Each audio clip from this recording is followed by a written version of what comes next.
السلام علیکم دوستو، شراز نے اپنی مرضی سے سارہ سے شادی کی تھی مگر پھر بھی خوش نہیں تھا، کیونکہ وہ اس کی آئے روز کی فرمائشیں پوری کرتے کرتے تھک گیا تھا۔ 1 سال ایسے ہی گزر گیا، شراز کو وقت گزرنے کا احساس ہی نہ ہوا، اور ایک پیارا سا بیٹا قدرت نے ان کی گود میں ڈال دیا۔ دونوں بہت خوش تھے۔ بچہ ہسپتال میں پیدا ہوا تھا، اور بھی لوگوں کے بچے اسی روز پیدا ہوئے تھے۔ کسی کے ساتھ ان کی ماں تھی، کسی کے ساتھ بہن، لیکن شراز اکیلا سارہ کے لیے دوڑ دھوپ کرتا رہا تھا۔ ساتھ والے بیڈ کی خاتون کے ہاں بھی بیٹا ہوا تھا، وہاں کہکوں خوشیوں کی فوہار بہتی نظر آتی تھی۔ اس کی ساس اور نند اس پر صدقے واری ہو رہی تھی۔ بچے کو پیار کیا جا رہا تھا، جبکہ سارہ کے پاس وہ اکیلا ہی کھڑا تھا۔ دونوں خاموش تھے، تاہم خوشی ان کے چہرے پر عیاں تھی۔ قدرت نے انہیں پہلے سال ہی اولاد نرینہ سے نوازا تھا۔ شراز سوچوں میں گم سارہ کے لیے چائے بسکٹ لا رہا تھا۔ ساتھ والے بیڈ کے بچے کی دادی گویا ہوئی، مبارک ہو بیٹا، اللہ نے تمہیں اولاد نرینہ بخشی ہے۔ بچے کے دادا دادی کدھر ہیں؟ نظر نہیں آ رہے۔ جی وہ میرے والد صاحب تو عرصہ ہوا دنیا سے جا چکی ہیں۔ اور والدہ کیا وہ بھی؟ بوڑھی عورت نے کہا تو شراز کو ایک جھٹکا سا لگا۔ نہیں جی، وہ اس دنیا میں ہیں، میں ابھی اطلاع کرتا ہوں۔ اتنی بڑی خوشی کی خبر ابھی تک تم نے اپنی ماں کو نہیں بتائی؟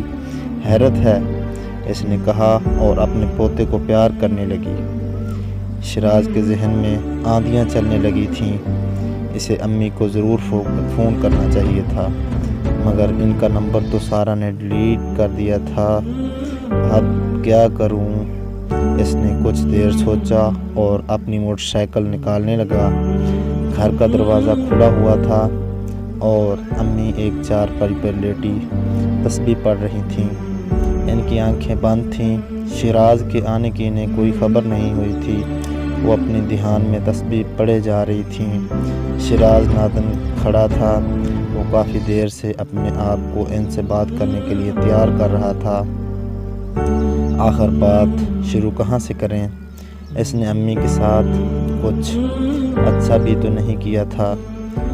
باپ کی وفات کے وقت اس کی عمر صرف 30 سال تھی۔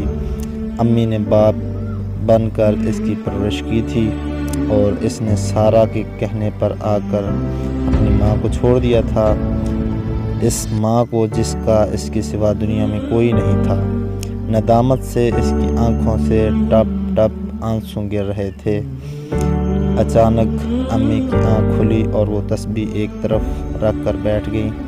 شراز ایک طرف کھڑا روتا رہا، روتے روتے اس کی ہچکی بند گئی تھی۔ امی نے مڑ کر دیکھا، اس پر نظر پڑتے ہی وہ بولی، شراز میرے بیٹے کیوں رو رہے ہو؟ انہوں نے اس کے قریب آ کر آنسو صاف کرتے ہوئے کہا، امی امی وہ ماں کے سینے سے لگ کر لڑکیوں کی طرح رو رہا تھا۔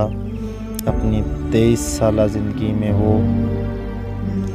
اتنا نہ رویا تھا جتنا آج چھلک پڑا تھا۔ میرے بیٹے، میرے چندہ کیوں روتے ہو؟ روئیں تمہارے دشمن، منہ صاف کرو، کوئی دیکھے گا تو کیا کہے گا؟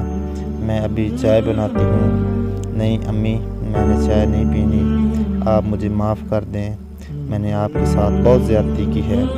آپ چلیں میرے ساتھ، میں آپ کو آپ کے پوتے سے ملواتا ہوں۔ ماں نے منہ دوسری طرف کرتے ہوئے کہا، بیٹا سارہ مجھے میرے پوتے سے ملنے دے گی؟ کیسی باتیں کرتی ہو امی؟ اب وہی ہوگا جو میں چاہوں گا، سارہ وہی کرے گی جو میں حکم دوں گا۔ آپ چلیں ہسپتال، آپ کی بہو اور پوتا آپ کے منتظر ہیں۔